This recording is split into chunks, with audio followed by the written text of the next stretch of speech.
ఈరోజు స్పీకర్ గారు ప్రాతినిధ్యం వహిస్తున్న నర్సీపట్నంలో తెలుగుదేశం పార్టీ నాయకులు సుమారుగా 5 కోట్ల రూపాయలతో ఇసుక మరి దోపిడీకి రెడీ అవుతున్నారు.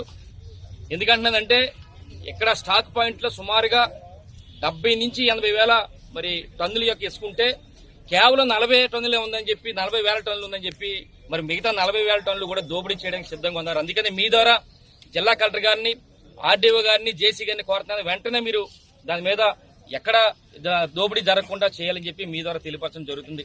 ముఖ్యంగా చెప్పాలంటే ఈ రోజు నర్సీపట్నం సంబంధించి ఇసుక స్టాక్ పాయింట్ గబ్బాల్లో ఉంది. నాకు తెలిసి ఈ సంవత్సరం జనవరిలో 29 నాటికి 1 టన్ను కూడా ఇసుక లేదు అక్కడ. ఈ 4-5 నెలల్లో సుమారుగా 1,00,000 టన్నుల వరకు కూడా రావడం జరిగింది ఇసుక.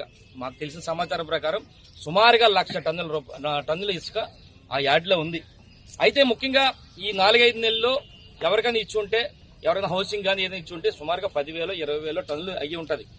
అంటే మిగతా 80,000 టన్నులు, 70,000 నుంచి 80,000 టన్నులు ఉన్న దాన్ని ఈ రోజు 40,000 టన్నులు అని చెప్పి చూపించి మిగతా 30,000 టన్నులు, 40,000 టన్నులు కూడా దోచుకోవడానికి, అంటే సుమారుగా 5 కోట్ల రూపాయలు దోచుకోవడానికి తెలుగుదేశం పార్టీ నాయకులు సిద్ధంగా ఉన్నారని చెప్పి మీ ద్వారా తెలియపరచడం జరుగుతుంది. ఎందుకంటే సుమారుగా వీళ్ళ రేట్ల ప్రకారం చూస్తే మరి గతంలో 1,400 రూపాయలు మరి టన్ను ఉండేది, ఇప్పుడు 1,225 అంటున్నారు. వాళ్ళ రేటు ప్రకారం చూసిన సుమారుగా 30,000 టన్నులు కానీ అయితే 3 కోట్ల పైగా, అంటే సుమారుగా 4.5 కోట్ల వరకు కూడా దోపిడీ జరుగుతుందని మరి మీ ద్వారా తెలియపరచడం జరుగుతుంది. అందుకనే మేము అంటున్నప్పుడే, ఎందుకంటేనంటే ఈ రోజు ఏదైతే 4వ తారీఖుని మరి ఎలక్షన్లు డిక్లేర్ అయినాయో, ఫలితాలు వచ్చినాయో, ఆ రోజే తెలుగుదేశం పార్టీ నాయకులు అక్కడికి వెళ్ళి తాళాలు వేయడం, మరి తాళాలు వేసిన తర్వాత మరి ఏం జరిగిందో ఈ 4 రోజుల నుంచి తెలియదు, ఇసుక ఉందా లేదో కూడా తెలియదు. అసలు తాళాలు వేసింది ఎవరు, తాళాలు వేయమంది ఎవరు కూడా వెంటనే మరి పోలీసు వారు కానీ, అధికారులు కానీ అందరూ కూడా మరి చేయాలని చెప్పి వాళ్ళ మీద చర్యలు తీసుకోవాలని చెప్పి ఈ సందర్భంగా తెలియపరచడం జరుగుతుంది. ముఖ్యంగా చెప్పాలంటే ఈ రోజు చూస్తే అక్కడ చాలా మంది అధికారులు వెళ్లారు, టేబుల్తో కొలుస్తున్నారు.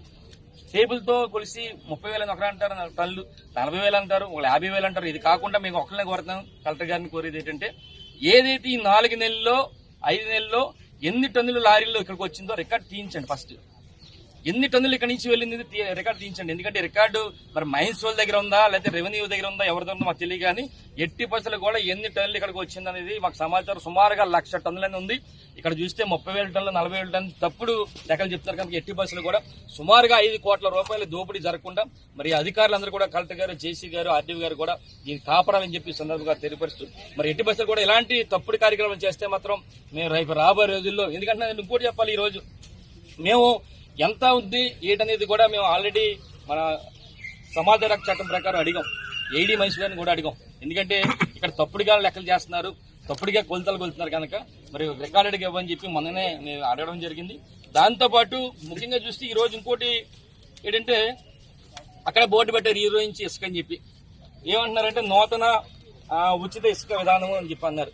చాలా మంచిది, ఎందుకంటే ప్రజలందరూ కూడా తెలుగుదేశం ప్రభుత్వం రాగానే అయితే ఉచితంగా ఇసుకిస్తారు అని చాలా మంది ఎదురు చూస్తున్న తరుణంలో ఈ బోర్డు పెడుతూ అక్కడ ఇసుక స్టాక్ బండి దగ్గర కిందని 1,225 రూపాయలు డిపో వద్ద ఇసుక అంటారు. మాకు అర్థం కావట్లేదు. ఇక్కడేమో ఉచిత విధానం అంటున్నారు ఇసుక, ఇక్కడ టన్ను 25 అంటున్నారు. ఒకటే కొరత ఈ రోజు ప్రభుత్వం ఏమంటున్నదంటే మీరు 1,225 కానీ కలెక్ట్ చేసేటట్టయితే ఈ ఉచిత ఇసుక అనేది మాత్రం తీసేయండి, నూతన ఇసుక విధానం పెట్టండి తప్ప ఉచితం పెట్టకండి. ఉచిత ఇసుక విధానాన్ని పెట్టినట్లయితే మాత్రం ఈ 1,225,000 రూపాయలు కూడా తీయాలని చెప్పి మేము కోరుతున్నాం. ఎందుకంటే ప్రజలందరూ కూడా ఉచితంగా ఇస్తారు. మరి గత తెలుగుదేశం ప్రభుత్వం, గత జగనన్న ప్రభుత్వంలో 1,400 ఇచ్చారు, ఇప్పుడు 1,225 రూపాయలు ఇస్తారు. అంటే సుమారుగా 175 రూపాయలు తగ్గించారు. గతంలో 1,400 పట్టుకెళ్లేవారు, ఇప్పుడు 1,225 అంటారు. అంటే సుమారుగా 175 రూపాయలే టన్నుకి తగ్గించారు. కానీ దీనికి చూస్తే ఎన్నికల ముందు ఫ్రీగా ఇస్తామని చెప్పి అన్నారు. చాలా మంది ఫ్రీ అనుకుని చెప్పి ఈ రోజు కూడా చాలా మంది ఇసుక డిపోల దగ్గరికి వెళ్తున్న పరిస్థితి. ఏమంటే ఫ్రీగా ఇస్తున్నారు కనుక ఫ్రీగా పట్టుకెళ్తాను. దయచేసి ఇక్కడ కోరుతాను, జేసీ గారిని కానీ అధికారులందరూ కూడా మన కలెక్టర్ గారిని కోరుతాను, ఇది కరెక్షన్ చేయండి. ఫస్ట్ ఉచితమా కాదా, ఉచితం అయితే ఈ రేటు తీసేయండి, ఈ రేటు ఉంటే ఉచితం అనేది వాడికి తీయాలని చెప్పి సందర్భం కోరుకుంటూ మరొకసారి చివరగా మరి జిల్లా కలెక్టర్ గారిని కోరుతున్నాను. ఈ రోజు నర్సీపట్నంలో మరి స్పీకర్ గారు ప్రాతినిధ్యం వస్తున్న ఈ నియోజకవర్గంలో సుమారుగా 5 కోట్ల రూపాయలతో మరి దోపిడీ జరగబోతుంది కనుక దయచేసి వెంటనే ఎక్కడ ఎన్ని లారీలు వచ్చాయి, ఎంత వెళ్ళిందో మొత్తం లెక్కలతో సహా ఆ రికార్డు తీయించి ఎవరి దగ్గర ఉందో తీయించి మరి ఉచితంగా ఇసుక అంతా ఉచితంగా ఈ ప్రాంత ప్రజలకు ఇవ్వాలని చెప్పి మనస్ఫూర్తిగా మీ ద్వారా కోరుతున్నాను. నమస్కారం. జై జగన్నాథ్.